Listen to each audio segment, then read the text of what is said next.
Hello everyone, hope you're doing well. I thought we'd have a look at the new War Thunder cinematic, because we haven't had one in a while, which has been, kind of official for the game. We obviously have had kind of like those Tales of Valor series that have popped up, but generally this one actually feels much more of an extra level with much more animation and also cinematics to it. I will say this one feels kind of odd in terms of how it's set up. It doesn't seem to have as much spirit or life as some of the old ones, but then again, that might just be my nostalgia talking. It's kind of crazy to think about.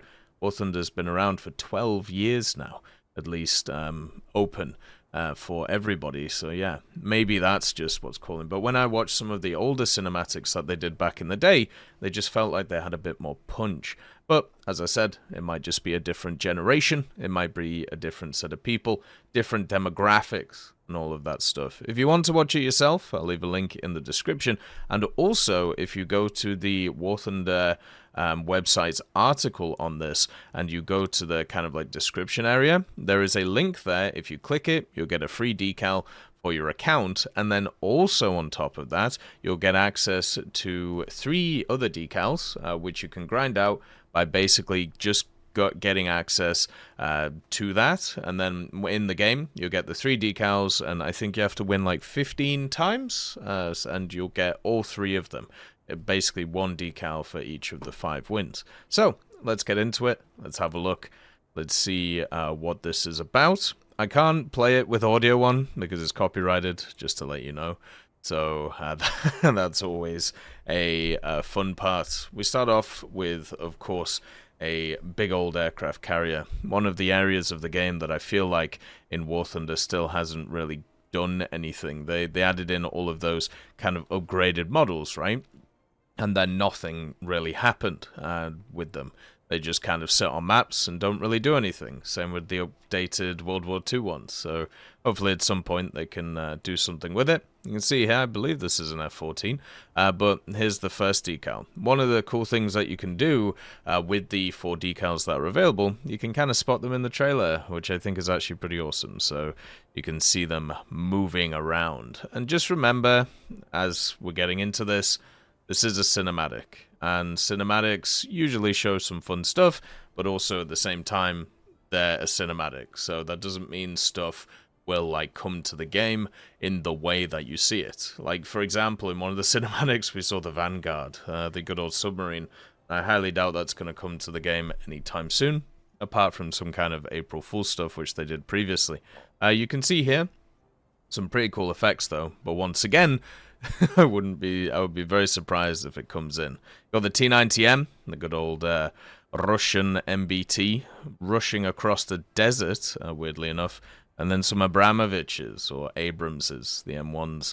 I believe they're M1A2s, just fighting very close in this area. One of the things I will say is really cool about this one is their transitions between the different scenes is insanely cool. One of the things that I feel like this whole kind of like cinematic does well is being able to transition from here to there to there to there, because usually what you would get is you get like hard cuts, right? Because if you have a look at like TikTok, or if you have a look at Vine back in the day, or even like YouTube Shorts, people like direct cuts, so you can go bang bang bang bang. Where with this one, the smooth transitions between stuff is actually really cool to see, and whoever did it, like, you can see that, right? So look at the transitions between, let's say, this area. So you have the F-14 going to the desert area.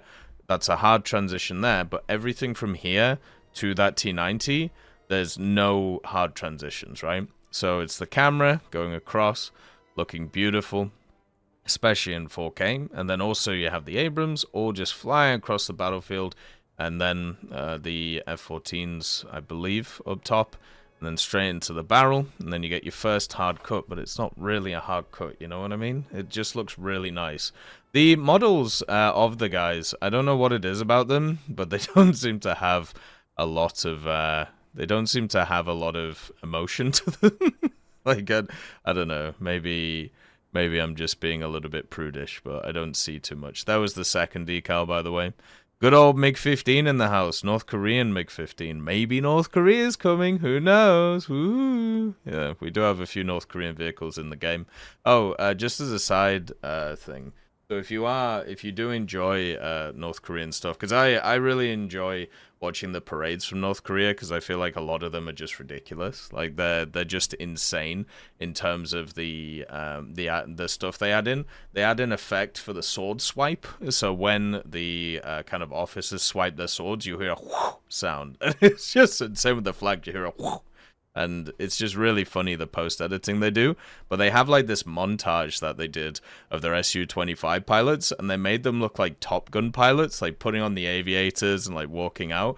Highly recommend watching it. It's hilarious to watch. So then, MiG-15 versus Sabre, that's basically where the game started. Not this one specifically, but even in the early days of War Thunder, those were the kind of top dogs of the game, which is just insane to think about how over 12 years we've gone from those to, well, you know, the F-15, the Su-27, and of course stuff like the Tornado. A amazing transition when you actually think about it. B-29, of course, in the house, one of the favored sons of War Thunder, and also one which has caused a lot of issues in the past in terms of, you know, balancing and stuff like that. And then you have all of these like cool models. Did you see the decal there, by the way? It's on the side of the helicopter right here. So there's the third one, I believe. That's around the place. Good old Apache in the house too. Of course, it gets annihilated by the the very, very good Russian AA. Actually, no, there's something unrealistic in this. Well, I mean, come on. It's all unrealistic, but you know what I mean. A nice nod to the World War II stuff, by the way. That's the thing in this cinematic. You know how people always talk about? They always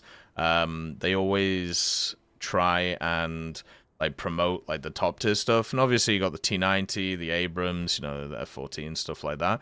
They do also show like mid-tier stuff. So for example, B-29, you know, the Sabre, the MiG-15, the Tiger, the Hellcat, the Panzer IV, which is here, and yeah, it's all a little bit part of it, right? Like it's pretty cool to actually see all these different things. And that's always the way that I've seen these. That transition is wild. What? Corkscrew time, baby. Yeah. And also the this pilot who, by the way, looks basically the same as this guy. Do you think it's the same facial model? I never noticed that.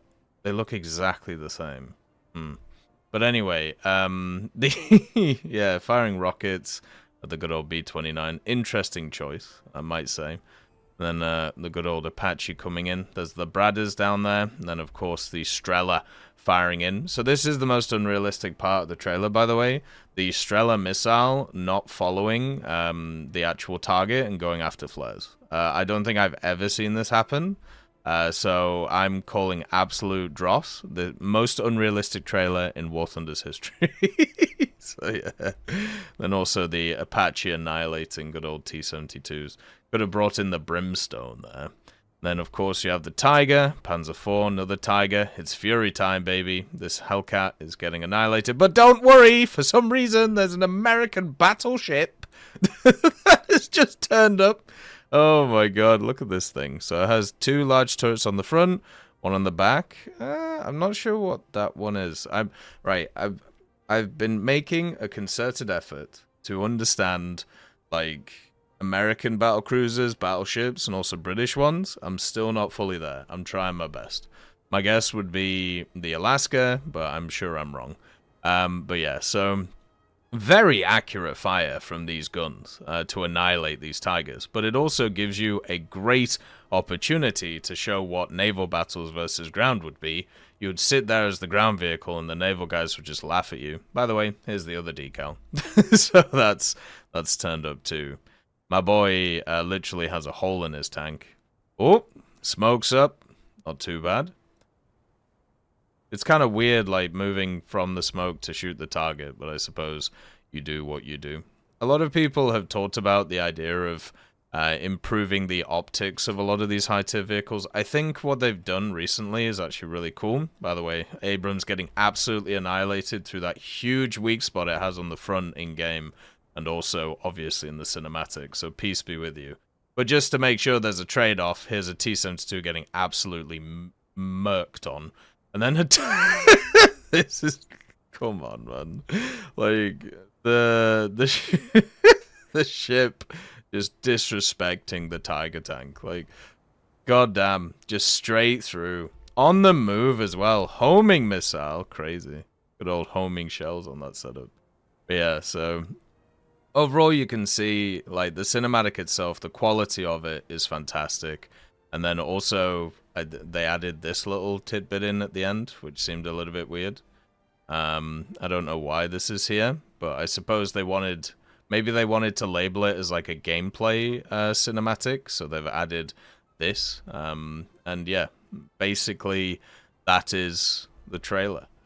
This bit at the end, it doesn't need to be here. It just seems kind of weird that they've chucked it in.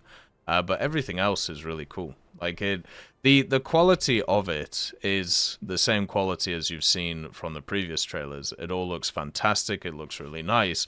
As I said, it just felt a little bit soulless in terms of the characters, and also there's not really a story being told here. Like when you have a look at some of the old cinematics, I don't know if they have like a different director doing them, but one of the things that was really cool about the old ones was there was like a story of the people who were like in the fight. And maybe that was just because it was more focused around like the Second World War, so it was easier to do, where this is more, you know, conflicts which are obviously ahistorical in their way, so it's a little bit harder to tell. But a bit of narration and a bit of like, you know, the beast inside you, I suppose is the way to put it, would have been quite nice in this trailer. But the way that it looks, the way that it's, you know, sets up is really cool, and I'm glad that they are also back to making more cinematic stuff, not just from the Tales of Valor, but also just some official cinematics. So that stuff has always been some of the greatest stuff that the guys at Gaijin have been able to cook up in terms of marketing, and it's great to see. So I hope you guys have enjoyed it. Make sure to go check out the video itself with sound, and also happy anniversary. There's a lot of stuff going on. Get yourself, you know, the mouse, get yourself the KV7. Let's have a bit of fun. As always, I hope you have a wonderful day. I'll see you next time. I'd just like to thank GMG Smiley, CD Beans, Chieftain Mike, EMN3 Galaxy, Tulio Pontecorvo, Brendan Quinn, Carrion Crow, Gus Irenicus, Pyman, Wartinder, Teddy, Daniel Stanton, Martinez, B. Young, Ozzy Panzer, Alan Hacker, Liam Shear, Opium Prime, Lafouche, Sem, Aslan, Uncle Bean, and Derek R. for supporting the channel.